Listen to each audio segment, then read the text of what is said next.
नमस्कार, मैं हूं दीपिका। आप देख रहे हैं देश का नंबर 1 digital news channel VK news.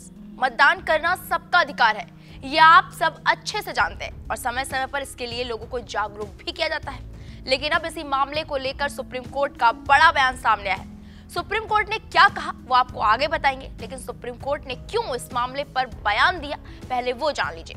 दरअसल भाजपा नेता और सुप्रीम कोर्ट के वकील अश्विनी उपाध्याय ने एक याचिका दायर की और अपनी जनहित याचिका में कहा था कि अनिवार्य मतदान ये सुनिश्चित करेगा कि हर नागरिक की आवाज सुनी जाएगी, लोकतंत्र की गुणवत्ता में सुधार आएगा और मतदान के अधिकार की रक्षा होगी।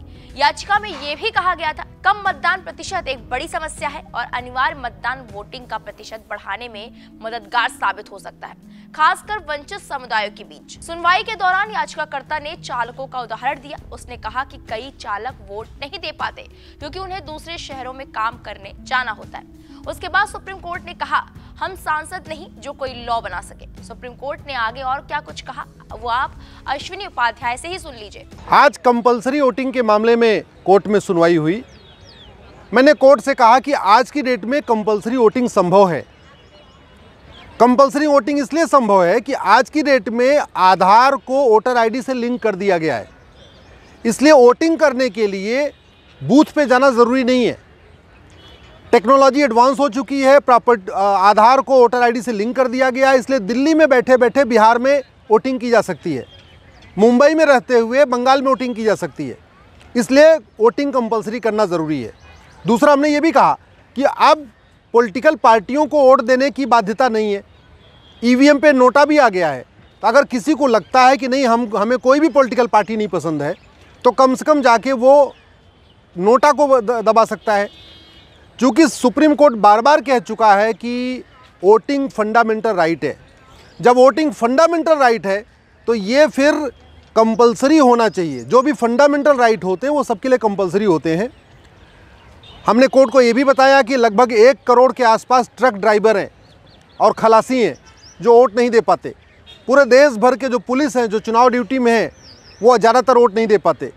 आर्मी के लोग वोट नहीं कर पाते। इसके अलावा सर्विस क्लास के लोग, वेंडर्स जो अलग अलग शहरों में अपने काम के लिए गए वो वोट नहीं दे पाते हैं।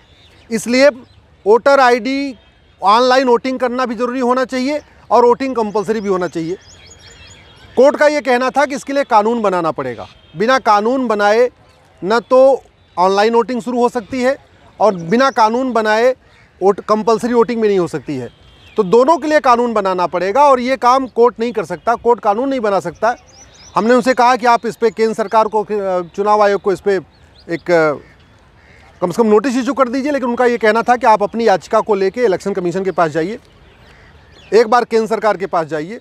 अब मैं अपनी याचिका को इलेक्शन कमीशन में फाइल करूंगा और गृह मंत्रालय को भी एक रिप्रेजेंटेशन दूंगा। 3 महीने वेट करूंगा ऑनलाइन वोटिंग के लिए और कंपलसरी वोटिंग के लिए। अगर केंद्र सरकार और चुनाव आयोग कुछ नहीं करता है तो वापस फिर से मैं कोर्ट आऊँगा। ऑनलाइन वोटिंग और कंपलसरी वोटिंग ये ज़रूरी है। ऑनलाइन वोटिंग, कंपलसरी वोटिंग संभव है। टेक्नोलॉजी एडवांस हो चुकी है। 50 करोड़ लोग स्मार्टफोन यूज़ कर रहे हैं, 150 करोड़ टोटल मोबाइल यूज़र हो चुके हैं भारत में।